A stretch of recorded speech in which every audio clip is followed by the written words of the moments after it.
Selamat siang, perkenalkan nama saya Dana Regna, saya mahasiswa ahli kredit kebidanan Kusuma Husada Surakarta dengan nomor induk mahasiswa AB242010 akan melakukan ujian OSJA tentang deteksi dini masalah mental emosional pada balita dengan menggunakan KMMI. Selamat siang Ibu, perkenalkan nama saya Bidan Diana, saya bidan yang berjaga di Puskesmas pada siang hari ini. Dengan Ibu siapa ini? Ibu Sela. Ibu Sela, mungkin ada yang bisa saya bantu Ibu? Saya ingin mengetahui apakah anak saya mengalami masalah mental emosional atau tidak. Oh iya, sebelumnya boleh saya data dulu ya Ibu? Iya. Anaknya tadi yang sama bapaknya yang di depan tadi ya? Iya. Oh iya, nggak ikut masuk. Ya, boleh. Sebelumnya begini Ibu, nanti saya akan membantu Ibu untuk mendeteksi dini masalah mental emosional pada putranya jenengan gitu ya. Iya. Sebelumnya saya mohon izin untuk mendata dulu namanya anaknya siapa? Zain. Namanya Dek Zain. Umurnya berapa? 48 bulan. 48 bulan berarti itu 4 tahun ya? 4 tahun ya.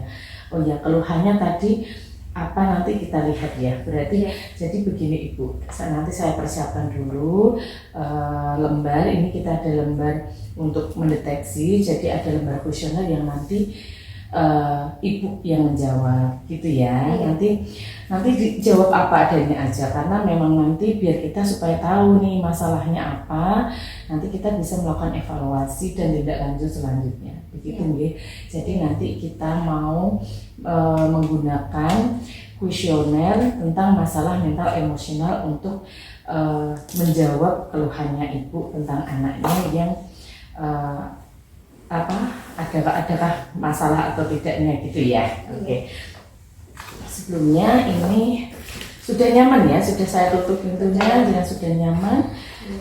Ini saya akan memberikan pertanyaan, nanti apa adanya aja dijawab iya dan tidak gitu ya. Oke. Yang pertama saya akan menanyakan, apakah anak Anda sering terlihat marah-marah tanpa sebab? Iya. Oh ya, itu iya ya Bu ya. Iya. Oke. Biasanya habis apa itu? Misalkan tiba-tiba marahnya itu karena apa itu? Biasanya kalau main terus tiba-tiba marah sendiri, entah mainannya nggak ketemu atau gimana, itu suka marah-marah Oh sendiri. gitu ya. Oke, ini jadi terjawab iya ya. Iya. Yang kedua, apakah anak Anda menghindari dari teman-temannya atau keluarganya gitu pada saat bermain, tiba-tiba terhindar, menghindar atau pergi, tidak mau berkumpul gitu, menyendiri, tidak ada ya? Oke. Terus apakah anak Anda melakukan perilaku merusak atau menentang lingkungan, misalnya tiba-tiba merusak barang-barang yang bukan miliknya, marah-marahnya dengan merusak dan lain sebagainya begitu? Ataukah dengan berbohong tiba-tiba, biasanya enggak, tadi pindah barang tapi bilangnya enggak gitu, padahal Ibu tahu gitu? Kalau sejauh ini belum pernah. Tidak ya. Apakah anak Anda memperlihatkan perilaku ketakutan atau kecemasan berlebih tidak sebanding dengan anak-anak di usianya? Tidak ya. Jadi tidak ada tiba-tiba ketakutan, lihat orang ketakutan sendiri gitu, tidak ada ya. Oke. Apakah anak Anda mengalami ketergangguan ya, konsentrasi atau konsentrasinya buruk dan mudah teralih perhatiannya sehingga mengalami penurunan aktivitas sehari-hari? Tidak ya. Jadi tiba-tiba kayak yang biasanya gitu terus konsentrasinya berubah gitu ya, gitu tidak ya. Apakah anak Anda tiba-tiba kebingungan? Tidak juga. Apakah anak Anda tiba-tiba terjadi perubahan pola tidur yang biasanya malam tidur teratur terus susah tidurnya begitu? Tidak, sejauh ini tidurnya cukup teratur. Aman aja ya. Apakah anak Anda mengalami perubahan pola makan yang biasanya makan biasa gitu terus tiba-tiba 2-3 hari susah makan seperti itu? Tidak juga. Oke. Apakah anak Anda sering mengalami sakit kepala, sakit perut, keluhan fisik lain, mungkin aduh tangannya sakit, kakinya apa seperti itu, dan itu berulang dalam artian tidak hanya sekali 2 kali tapi hampir berulang-ulang gitu dalam beberapa hari? Tidak ya. Terus apakah anak Anda pernah mengalami putus asa atau ingin mati saja gitu seperti itu mengakhiri hidup? Tidak ya. Kemudian apakah anak Anda mengalami kemunduran perilaku yang biasanya mungkin sudah pintar makan sendiri pakai tangan sendiri gitu, terus tiba-tiba pokoknya nggak mau apa-apa bilang nggak bisa gitu? Tidak pernah ya. Mas, apakah anak Anda sering melakukan sesuatu yang berulang-ulang gitu? Tidak ya, misalkan mukul-mukul berulang-ulang atau teriak-teriak berulang-ulang, lompat-lompat berulang-ulang, tidak ya? Oke, dari pertanyaan yang saya sampaikan tadi coba saya hitung dulu ya Ibu. Tadi ditemukan angka iya di sering marah-marahnya ya Bu ya? Oh iya, oke. Baik Ibu, dari kuesioner yang Ibu jawab ada satu pertanyaan dari 12 yang saya ajukan. Untuk tindak lanjut selanjutnya adalah nanti kita akan melakukan evaluasi. Jadi saya nanti minta dibantu Ibu untuk melakukan evaluasi 3 bulan ke depan. Sering marah-marahnya karena apa, nanti kita akan kaji dulu ya, kita nanti ngobrolkan ya. Jadi kalau memang ada satu itu berarti kita harus mengevaluasi sebabnya apa, nanti kita cari coba-coba. Ini kondisinya Ibu baru hamil nggak sih? Iya. Oh iya, baru hamil ya. Jadi gini Bu, terkadang ya mungkin kita akan mengevaluasi sama memecahkan coba. Biasanya anak-anak dengan kondisi umurnya yang masih cukup lumayan ini ya, 4 tahun sebenarnya ya.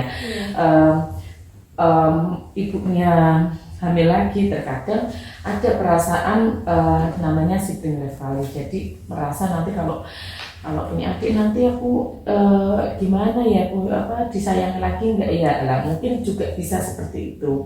Jadi coba nanti kalau saran saya, ini masih hamil muda ya ini ya, hamil muda ya, itu nanti selalu dilibatkan dalam kehamilan Ibu, dalam artian mungkin periksa, mungkin sering diajak ngobrol tentang adiknya, dan perannya maksimalkan untuk tetap memberikan perhatian dan melibatkan keluarga lain seperti ayahnya dan keluarga lain, bahwasanya dia tetap anak yang terbaik, anaknya yang disayang, tidak akan terjadi masalah dengan kalau ada adiknya seperti itu. Ya mungkin saja salah satu sebabnya itu, tapi nanti kita bisa mengkaji yang lainnya ya nanti dengan berjalannya waktu karena apanya. Intinya bahwa kalau memang ada marah-marah tanpa sebab, mungkin ada sesuatu keinginannya yang belum terpenuhi atau merasa kurangnya perhatian seperti itu ya. Coba nanti belajar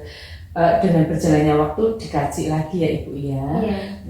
Tetapi ini pada intinya dalam penjawaban deteksi dini masalah mental emosional ini tidak ada gangguan sebenarnya Bu ya. Cuman memang kita harus mengevaluasi 3 bulan ke depan.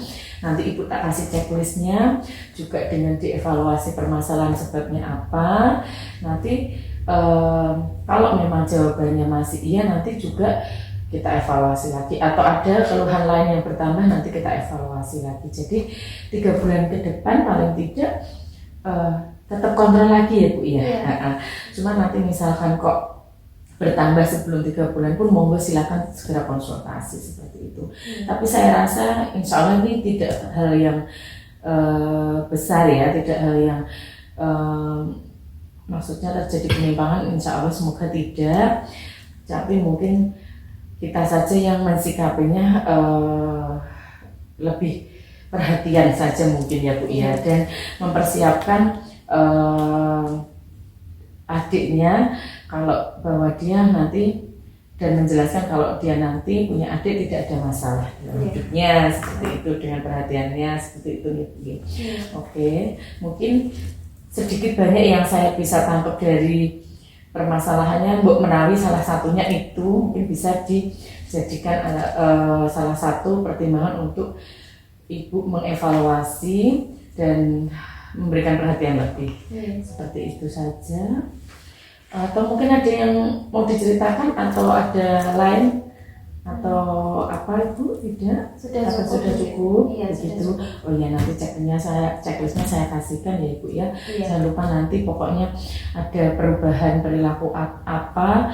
Kalau misalkan memang ada ya tidak harus nunggu 3 bulan, tetapi Iya. kalau dirasa membaik dan lain sebagainya nanti tetap 3 bulan silahkan nanti kontrol ke sini lagi kayak gitu ya, karena contohnya yang satu, kalau lebih mungkin menjadi catatan khusus saya bisa melakukan rujukan. Kalau untuk saat ini tidak perlu Ibu. Begitu penjelasan dari saya. Sudah cukup? Sudah cukup. Terima kasih. Terima kasih Bu. Demikianlah ujian OSCA yang kami lakukan tentang deteksi dini masalah mental emosional pada balita dengan menggunakan KMME, di mana dalam 12 pertanyaan yang kami ajukan ada 1 jawaban yang dijawab ya, sehingga kami menyarankan untuk 3 bulan ke depan kita akan melakukan evaluasi ulang. Apabila terjadi jawaban lebih dari 2, maka kita akan melakukan rujukan ke fasilitas pelayanan kesehatan yang lebih berkompeten, yaitu rumah sakit yang memiliki pelayanan kesehatan jiwa. Begitulah, terima kasih.